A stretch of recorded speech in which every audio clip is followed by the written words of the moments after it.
Hello, future scientists.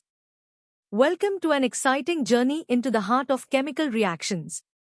Today, we are diving into equilibrium in chemical processes, a fundamental concept in chemistry. We'll explore how reactions find balance, why they don't always go to completion, and how we can influence their outcomes. We'll start with the basics, then move through medium, hard, and finally, the most challenging aspects, preparing you thoroughly for GME. Let's begin. Ready to discover why some reactions seem to stop halfway? Let's unravel the mystery of chemical equilibrium together, starting with the easy concepts. Imagine a seesaw perfectly balanced that's a bit like chemical equilibrium. But it's not static. In reversible reactions, reactants transform into products, and products can turn back into reactants. We use a double arrow to show this. Equilibrium is the point where the speed of the forward reaction, making products, becomes exactly equal to the speed of the reverse reaction, making reactants. At this state, the amounts of everything in the reaction stay constant, even though molecules are still busy reacting. It's like a bustling market where people enter and leave at the same rate, keeping the crowd size steady. So, what makes equilibrium special? First, it's dynamic, meaning reactions never truly stop, they just balance each other out. Second, all observable properties like color, concentration, or pressure become constant. You can reach equilibrium whether you start with just reactants or just products. And crucially, it needs a closed system, so no material escapes or enters. Take the decomposition of dinitrogen tetroxide into nitrogen dioxide. NO is colorless, NO is brown. As NO breaks down, brown color appears. But NO can also combine to form NO. At equilibrium, the brown color stops intensifying, telling us the rates are balanced. It's a perfect example of this dynamic balance. Now it's your turn to test your understanding. Here are 3 practice questions based on what we've just learned about chemical equilibrium. Take a moment to read each question carefully and choose the best answer. Remember, equilibrium is a dynamic state where forward and reverse reaction rates are equal. Good luck! Now that we have the basics down, let's deepen our understanding of chemical equilibrium. We'll explore more detailed concepts and conditions. Let's first clarify the difference between reversible and irreversible reactions. Irreversible reactions proceed in one direction until a reactant is consumed, often forming a precipitate or gas that escapes. Think of burning wood. You can't easily turn ash back into wood. Reversible reactions, however, can go both ways, where products can reform reactants. Most reactions are technically reversible, but many have negligible reverse rates. The fascinating world of equilibrium applies exclusively to these reversible processes. For equilibrium to be established, we need a closed system to prevent matter exchange, and a constant temperature because temperature changes drastically affect reaction rates and the equilibrium state itself.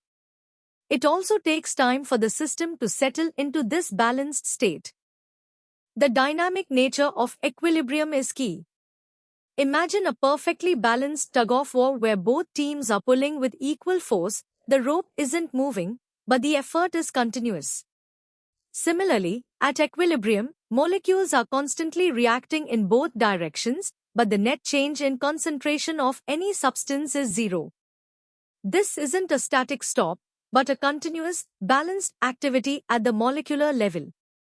This understanding led to the law of mass action, which states that the rate of a reaction is proportional to the product of reactant concentrations, each raised to its stoichiometric coefficient. This law forms the basis for defining the equilibrium constant, K, which tells us the ratio of products to reactants at equilibrium, a fixed value for a given reaction at a specific temperature. While the equilibrium constant K is fixed at a given temperature, the actual amounts of reactants and products at equilibrium can be influenced. This is where Le Chatelier's principle comes in. It states that if you put stress on a system at equilibrium, the system will shift to relieve that stress. For instance, changing concentrations of reactants or products, altering pressure in gaseous reactions, or changing the temperature can all shift the equilibrium position. However, a catalyst, while speeding up how quickly equilibrium is reached, does not change the equilibrium position itself or the value of K. It simply helps the reaction achieve balance faster by lowering the activation energy for both forward and reverse paths equally. Alright, it's time to put your medium-level knowledge to the test. These 5 questions will challenge your understanding of reversible reactions, the conditions for equilibrium, the dynamic nature of this state, and the preliminary ideas of the equilibrium constant and Le Chatelier's principle. Read carefully, think critically, and choose the best answer for each. You've got this. Now, let's elevate our understanding. We are moving into the hard level, where we'll quantify equilibrium and delve deeper into its governing principles. At the hard level, we get quantitative. The equilibrium constant, K, can be expressed in terms of molar concentrations, known as Kc, or partial pressures for gases, known as Kp. For a general reaction, Kc is the product of product concentrations raised to their stoichiometric powers, divided by the product of reactant concentrations raised to theirs. Kp follows the same logic but uses partial pressures. Remember, pure solids and liquids don't appear in these expressions because their effective concentrations are constant. These constants are powerful. A large K means products are favored, a small k means reactants are favored, and an intermediate K means a mix of both. They predict the extent of a reaction and help calculate equilibrium concentrations, giving us a quantitative measure of a reaction's balance. A crucial relationship connects Kp and Kc, especially for gaseous reactions. Kp equals Kc multiplied by RT raised to the power of delta N, where R is the ideal gas constant, T is the absolute temperature, and delta N is the change in the number of moles of gaseous products minus gaseous reactants. If delta N is 0, Kp and Kc are equal.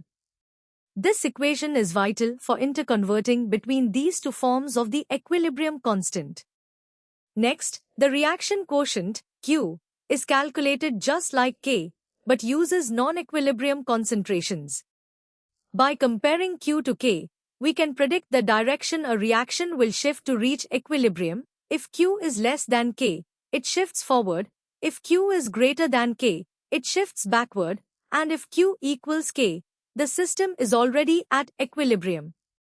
This comparison is a powerful tool for analyzing reaction progress. Le Chatelier's principle becomes even more powerful with a detailed analysis. Changes in concentration directly shift equilibrium to consume the added species or replace the removed one. For gaseous reactions, increasing pressure shifts equilibrium to the side with fewer moles of gas to relieve the stress, and vice versa. Temperature changes directly impact the value of K itself. For endothermic reactions, increasing temperature increases K, favoring products. For exothermic reactions, increasing temperature decreases K, favoring reactants. Adding an inert gas at constant volume has no effect on equilibrium, as it doesn't change partial pressures of reactants or products. However, if added at constant pressure, it increases total volume, effectively decreasing partial pressures and shifting equilibrium towards more moles of gas. Finally, remember, a catalyst only speeds up the attainment of equilibrium. It does not change the equilibrium position or the value of K. You've tackled some complex concepts. Now, let's challenge your understanding with 7 hard-level practice questions. These questions require you to apply the formulas for Kc and Kp, understand their relationship, use the reaction quotient, and analyze the effects of various factors based on Le Chatelier's principle. Take your time, show your work, and consolidate your knowledge. Best of luck. Prepare to delve into the deepest layers of chemical equilibrium. At this hardest level, we connect equilibrium to thermodynamics, explore advanced concepts, and analyze real-world applications with competitive depth. Our journey into chemical equilibrium reaches its pinnacle by connecting it to thermodynamics through Gibbs free energy. The spontaneity of a reaction is dictated by delta G. The fundamental equation, delta G is equal to delta G degree plus RT ln Q, shows how the free energy change at any point relates to the standard free energy change and the reaction quotient. Crucially, at equilibrium, delta G is 0 and Q becomes K, the equilibrium constant.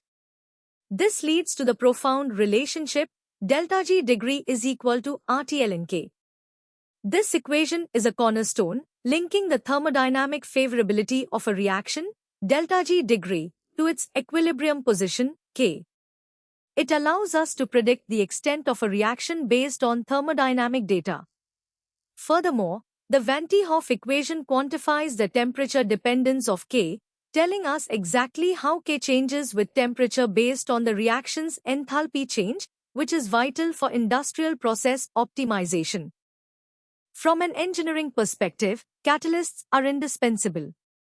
They accelerate both the forward and reverse reaction rates equally by lowering the activation energy for both pathways.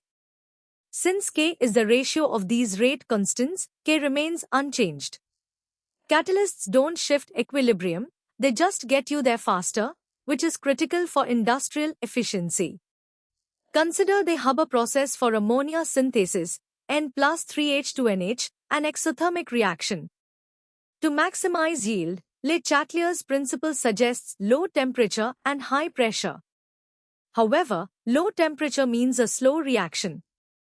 So, a compromise temperature, 400 to 500 degrees Celsius, is used, along with very high pressures, 150 to 350 atm, and a catalyst, to achieve a balance between kinetics and thermodynamics. Ammonia is also continuously removed, shifting the equilibrium forward, exemplifying how equilibrium principles are meticulously applied in chemical engineering. Beyond single reactions, many complex systems involve simultaneous equilibria. Imagine a weak acid in water. The acid dissociates, water autoionizes, and the conjugate base might also react, all happening at once. Solving these requires considering multiple K values and mass balance equations, forming a system of equations. In biochemistry, coupled reactions are vital, where an unfavorable reaction is driven by linking it to a highly favorable one, like ATP hydrolysis. This allows life to perform otherwise impossible processes. Another important concept is heterogeneous equilibria, involving substances in different phases, like a solid decomposing to a gas. Here, the concentrations of pure solids and liquids are constant and are absorbed into K, simplifying the equilibrium expression. A more rigorous approach involves activity, which accounts for non-ideal behavior, making K truly dimensionless and universal. The legacy of equilibrium principles extends far beyond theoretical chemistry. Its impact chain is profound, from fundamental research to everyday life. In environmental science, understanding equilibria helps us model pollutant distribution, acid rain, and ocean acidification. In biology, biochemical equilibria govern enzyme kinetics, metabolic pathways, and blood pH regulation. In materials science, it guides the synthesis of new compounds and the stability of various phases. From the industrial production of fertilizers and polymers to the development of new drugs and energy storage systems, the principles of chemical equilibrium are foundational. Mastering this topic provides a powerful analytical framework for understanding and manipulating chemical systems across diverse scientific and engineering disciplines, shaping our modern world. Now, let's challenge your understanding with the first 5 questions from our hardest level. These questions demand a deep conceptual grasp, the ability to apply thermodynamic principles, and a critical understanding of industrial processes. Read each question carefully, analyze the scenarios, and choose the most appropriate answer. Take your time and push your limits. You're doing great. Here are the final 5 questions for our hardest level. These problems require you to integrate knowledge from different subtopics, perform calculations, and explain complex phenomena. Think critically, apply your advanced understanding of equilibrium, and strive for precision in your answers. These are designed to truly test your JEE Main readiness. Good luck with these ultimate challenges. And that brings us to the end of our comprehensive session on equilibrium in chemical processes. We've journeyed from basic definitions to advanced thermodynamic connections and real-world applications. I hope you feel more confident and well-equipped to tackle any question on this topic for your JEE Main exams. Remember, practice is key to mastery. For more such engaging and in-depth content, make sure to visit synapse.omaps.in. Don't forget to like this video, share it with your friends, and subscribe to our channel for continuous learning. Keep exploring, keep questioning, and keep learning. See you in the next session.